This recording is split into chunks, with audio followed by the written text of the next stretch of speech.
welcome back to my channel. My name is Kelsey and I'm once again behind on ARCs.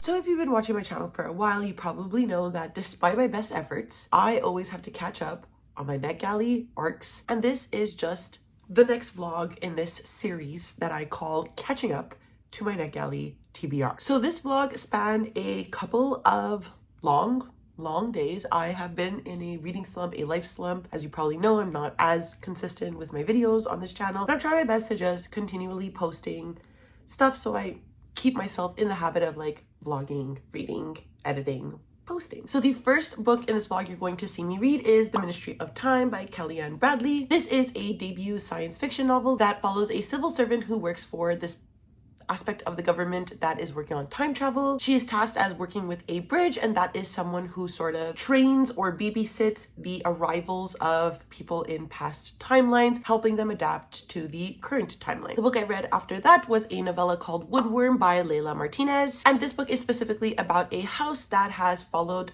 women through generations and tells the current tale of a grandmother and granddaughter stuck living inside the house. And then finally, the last book I read is The Eyes Are the Best Part by Monica Kim. This follows a young girl named Ji-won whose father leaves her mother and sister and her in disarray. One day, Ji-won's mom brings home a white man named George, and her life and her dreams become overrun with this obsession with his blue eyes. So those are the three arcs I read, some sci-fi, some horror, and let's go back to Kelsey in the past and see what I thought about these books. Hello, so I just wanted to give a quick update. I am currently at work, so I'm trying to whisper so that people don't know that I'm recording a video and they think I'm on the phone. Hopefully I gave a better introduction, and this is not the first that you're seeing of me, but I'm currently reading The Ministry of Time. I forgot who the author is, but it'll be written on the book, just because I'm not with the book nor my computer right now. As I described in the introduction, hopefully, right? This is about a person who is assigned to someone who is a time travel. So we're sort of in the future and time travel is being tested on these people who have died in their time and are brought to this point so that it makes sense that they're not there because they've already passed, right? Our main character, who I forgot her name, so we're off to a great start, is paired with another man who I also forgot his name. And this man was a general in the French army. And basically he passed while on a boat. And so he is placed into this futuristic society and living with our main character who is working as a bridge, and the bridge is a term used to describe this person who is helping our time traveler navigate the new world. So obviously in this new world, this person from like the 1800s is very confused, but slightly less confused than I would expect for someone who is 200 to 300 years in the future. They are currently developing a sort of friendship because they live together, they live in the same home, and they are sort of having to navigate this dynamic, especially for the person who's coming from the 1800s. He is now living with like a woman, and a woman who is unmarried, and also a woman who is not related to him in any way. So it's an adjustment for him. Based on the synopsis, I'm assuming that they fall in love. So we'll see where this goes. I am getting like that this will be a romantic relationship right away. I'm only in the 4th chapter and they are very keen on spending time with one another, but they haven't like divulged into this more romantic aspect yet. So that's it for this update. I'm probably gonna go to my desk now and continue reading. It's listening to this arc. So far I'm enjoying it. I think it's a very interesting concept, and I think the relationship is interesting, although I think that they've sort of moved too fast because like I just feel like this character is like a lot more chill than I would be if I died in my timeline and then I am alive 200 years into the future, and the social dynamics I understand to be valid and real are very different, and I'm just sort of thrust into this world. So interesting concept. I will go continue to read and update you later. Hello, so I just got back from the gym, which is why I look like absolute trash, but I feel really good, so that's the good thing. But before I went to the gym, I was listening to The Ministry of Time, and I realized that yesterday when I was working, I was not listening at all. So when I started listening to it today, usually like when this happens, I do like dive in and out sometimes of like books that are not necessarily like the most captivating. So I do sometimes doze in and out, but this one, I came back in and I was like, what the fuck? Where the fuck are we? what is happening. And the last thing I remembered yesterday at work was starting chapter 3. So I went back to chapter 3 and I'm going to listen to it properly and pay attention and give this book what it deserves, and not me being lazy at work and just needing noise in my earphones, you know? So I'm going to go back to wherever I am right now. I think I'm like 30%, so I went back in time. And I'm going to listen to that and see where I get to today. I just uploaded my clown video. I hope you watched it. I hope you liked it. I have nothing to do today besides listening to this, obviously doing mindless work, but like paying attention. Not like yesterday when I was in the office and I wasn't really listening, really paying attention.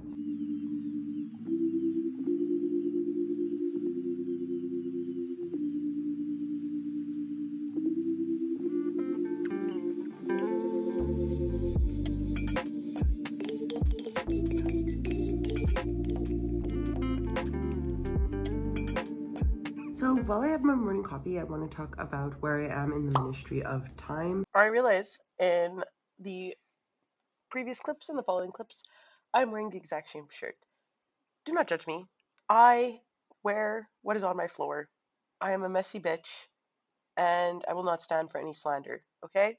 I'm pretty far along at this point. I'm almost certain that I'm almost done the book. I'm at chapter 16 of 22, but let's just see how much percent I've read. So I have about 2 hours left in the audiobook, which isn't a lot of time. So I just want to talk about like where we are right now, but without going into spoilers. I don't really want to talk about like what has happened, just the feelings that our two characters are feeling. So obviously, a lot of this book is Captain Graham coming to terms with the fact that he is in a new timeline. Everybody he knows from his past has died, has perished, and he's really struggling with learning about new things that have occurred, understanding humanity and what humanity has done over time, but while also understanding that he has partaken in the killings of people as well. There is a discussion of Captain Graham's mission. I'm not 100% sure what mission this is, but it took place in Alaska, and obviously as British colonialists, you can kind of figure out what happened there. Captain Graham's kind of struggling to understand how the team that he had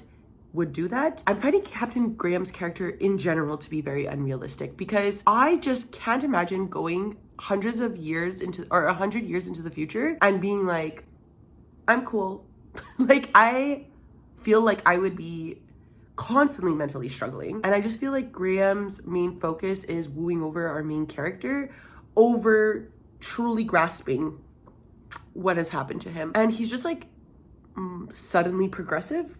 Like, I just don't feel like a man from the 1600s who was part of the colonial regime would be fine. He would be okay. He would be kind. He would be nice. I just really don't think so. So while I love this book for, you know, being positive, I can't truly take this book seriously, because I just don't feel like Captain Graham, at the core of it, would respect our main character as someone who is watching over him, as someone who has to live with him, observe him. It just doesn't make sense to me. So I'm going to finish this, but I can't see myself giving this more than 3 stars. It's an okay book. It's an okay debut. I get the gist of it. I like the idea of like taking these people from history and like working on time travel with them, because they've already died in the past. So it makes sense to like bring them here before they die there. But the like romancy aspect of it, the unrealistic colonialist character, you sort of have to bend the imagination for that. So I'm going to finish this book and I will update you later. Hello, so I'm currently working, but I did manage to finish the Ministry of Time while doing some tasks for today. So I just want to go over my thoughts before I start the second arc for this vlog. For the Ministry of Time, I do think Bradley had a really good like concept idea for this. The concept and the execution of time travel in this like futuristic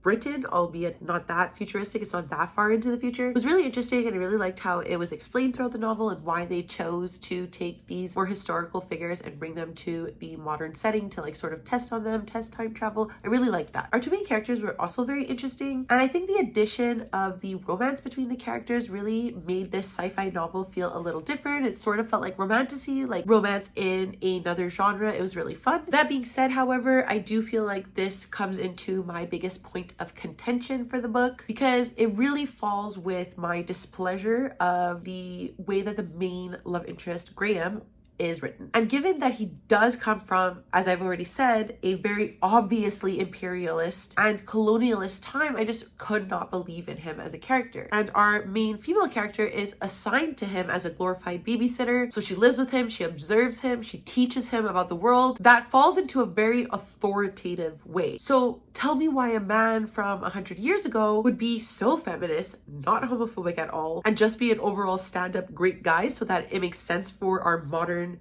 character to fall in love with this man from 1847. And I completely get that it's supposed to be sort of like Outlander, where it's just fun and gimmicky and not supposed to be real, but I just could not help but roll my eyes every time he was like just this great love interest character. In the book, Bradley does discuss things like racism, classism, sexism, and other topics, but they're not explored in depth enough for what I believe a Navy commander in the 1800s needs to be able to survive. And then in the last 20% of the novel, like the last, I don't know, hour and a half that I was listening to, it suddenly became this like wild spy thriller, so that made the pacing just feel incredibly off. Overall, I think this was a good debut, and based on the writing and themes, I do think Bradley could be an author that I pick up from more in the future. But as for this release, I ended up giving it a 2.5 stars. Next, I'm going to be reading a novella, which I'm so excited for. If you watched my last vlog, you know I'm coming off of reading It, which was 1,100 pages. So I really just want some quick horror. I want something to like, you know, spice me up, tingle me, make me scared, but in a short amount of time. This was first published in Spanish in 2021, but it has been released in English on May 14th of this year, 2024. This seems to be a horror story about a haunted house. So this house was used as a means by a small town hustler in order to control his wife back when it was first built. And even after so many years, their daughter and their granddaughter cannot leave this house. Some people say they're witches, some people say they're just weird, but when the mysterious disappearance of a young boy draws attention to the house, the two isolated women combine forces with the spirits in their home in order to find some sort of justice. So this is described as class-conscious horror that drags generations of monsters into the sun. This sounds so good. Like, I could make a prediction of something being 5 stars. It would definitely be this like sort of prompt. So I'm very excited to pick it up. I'm probably going to read it here and there throughout the day because I don't have an audiobook for this one. So I'm going to try and read it when I can, but I'll get back to you either when I'm done or if I have something to say by like the 50-page mark, and then we can close it out.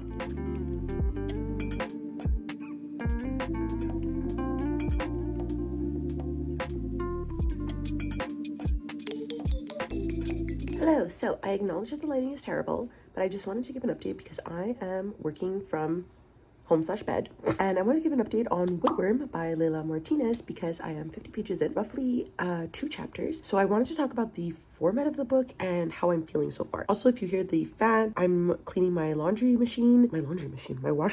So if you hear those noises, like, I'm sorry, but this is just going to be a quick update. So we got the first chapter from the perspective of the granddaughter, and the second chapter is the perspective of the grandmother. A little qualm I'm already having is that there are no chapter titles and there's no way to let you know who's speaking. You sort of have to figure it out via context clues. I am finding it a bit confusing. I'm in the 3rd chapter. Right away, I don't know whose chapter it's from. I'm assuming it's the granddaughter if we're going to go from the like first chapter, second chapter, first chapter, second chapter kind of like format. I just find it to be a little confusing as of now, but I like the writing so far. It's very mysterious but very like to the point, and I'm enjoying that like dichotomy between the like writing and the vibe. The story so far is kind of interesting. We're just getting the background on the house via the grandmother, the like vibe of the way the villagers treat the grandmother and the granddaughter in this house, because the villagers sort of know that they are like a weird family. And as we know from the synopsis, this is a haunted house story, and the house was created by the grandmother's father with nefarious reasons, and we just learned how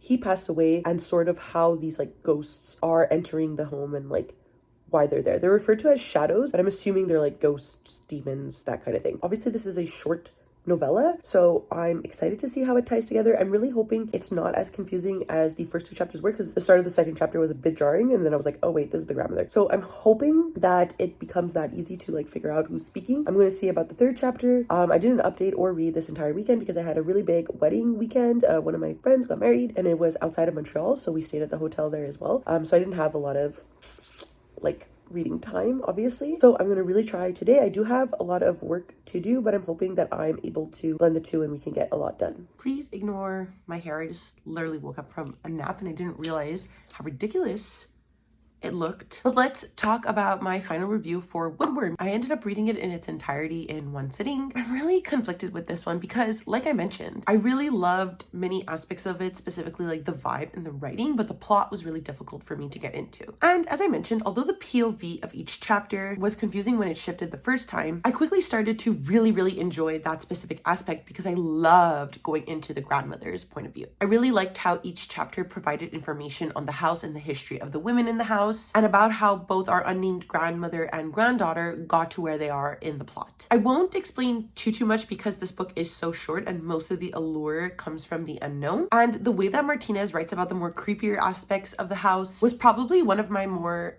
favorite aspects of the novella. I really do wish we learned more about that, and it's probably why the grandmother's POV became one of my favorite point of views in the book. And that is where the problem sort of lies, because I really feel like the novella failed in regards to the granddaughter's point of view. I understand how it was meant to show that the women in the family finally got their revenge on these like horrible men, but I just don't feel like I really understood the subtleties that it was trying to portray, and that could be from the translation, I don't really know. I really do wish that the novella was just a little bit longer so that we could really develop that aspect of the plot, and I think that this would have really made me love the story overall. So I ended up giving this a 3 stars. It was really down the middle for me. I really liked some aspects and I really thought other aspects could be improved upon.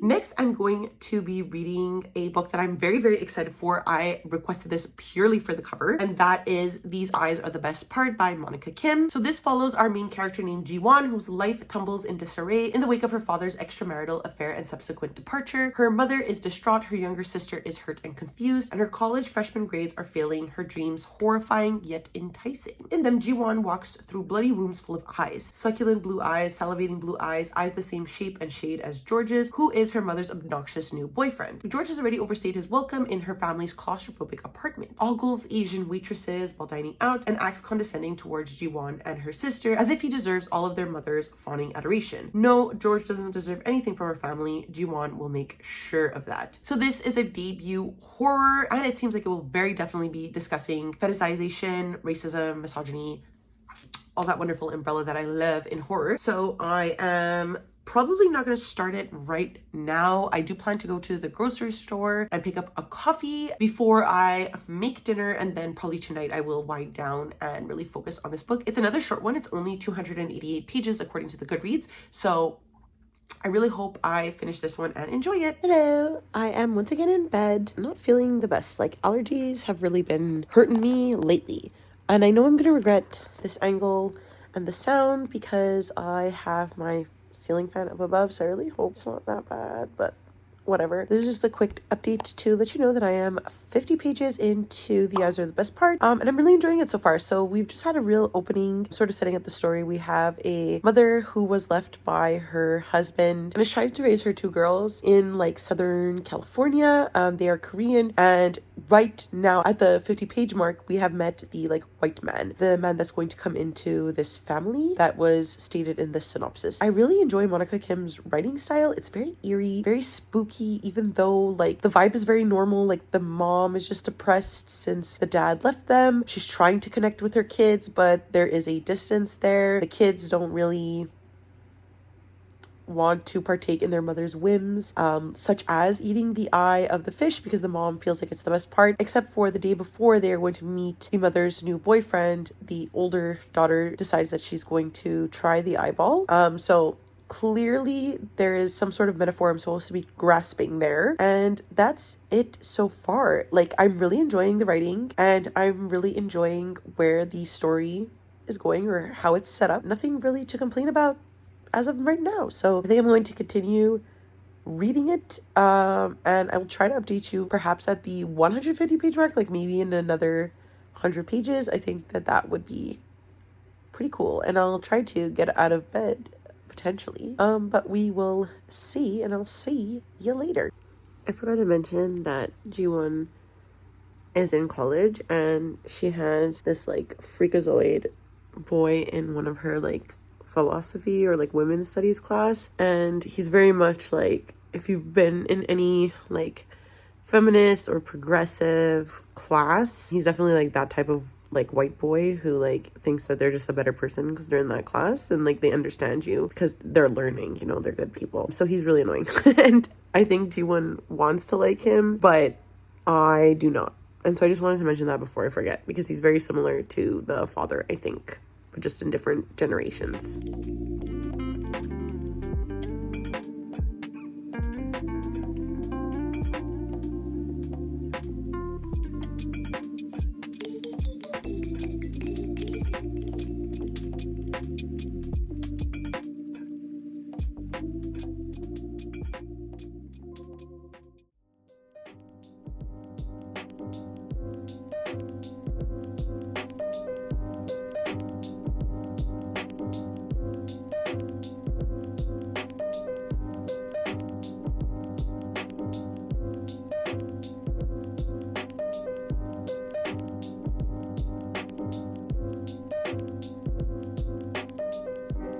Hello, it's time for the final update. It's been a couple of days since I finished The Eyes Are the Best Part. So let's get into my final thoughts on the matter. And I'm happy to report that I really enjoyed this one. Although the novel started off relatively slow, and I found Jiwon to be an oblivious main character really, the novel starts to take a creepy turn once her like mental health starts to spiral. I ended up really liking her as a character because she was so unhinged. And then as an older sister myself, although I don't particularly have the taste or want for human eyeballs, I can understand the pressure to be the sole provider in the home and needing to be able to fix everything or trying to do our best fixing everything. I also really enjoyed the themes in the novel. Kim really dives into looking at misogyny, racism, and fetishization through the eyes of this vengeful college freshman. My one complaint with this novel is probably its writing. While I found a lot of it to be really eerie and intriguing, there were some instances of over-exaggerating of the themes mentioned because Kim really wanted to hammer them in. And I found that it led to some plot conveniences that I just couldn't really ignore. Overall though, I think this was still like really fun, and I'm just looking forward to seeing what Monica Kim writes next. I think she has a very solid debut, and it was exactly the kind of like horror I'm looking for. So highly recommend. I gave it 4 stars. And that's it for the vlog. I updated my NetGalley. My score is at 87%, so we're flying until the next month when I inevitably let myself go with the NetGalley arcs. So let's just do a quick summary of the readings I gave. The first book I read for this vlog was The Ministry of Time by Kellyanne Bradley, and I ended up giving this 2.5 stars. After that, I read Woodworm by Layla Martinez, and I gave it 3 stars. And then, as you just saw, The Eyes Are the Best Part by Monica Kim, which I gave 4 stars. All in all, I think this was a pretty successful reading vlog. If you've read any of these books and you would like to let me know what you think, please leave a comment down below. I love chatting books. And if you would like to follow me on any of my other social medias, I do leave a link down below to my Twitter, Goodreads, and Instagram if you would like to follow me there. And of course, because it is the end of the vlog, please do not forget to like, subscribe, and ring the notification bell. It does wonders for my channel, makes me feel really good. And that's it. I never know how to end these things, so I will see you next time. Okay, bye!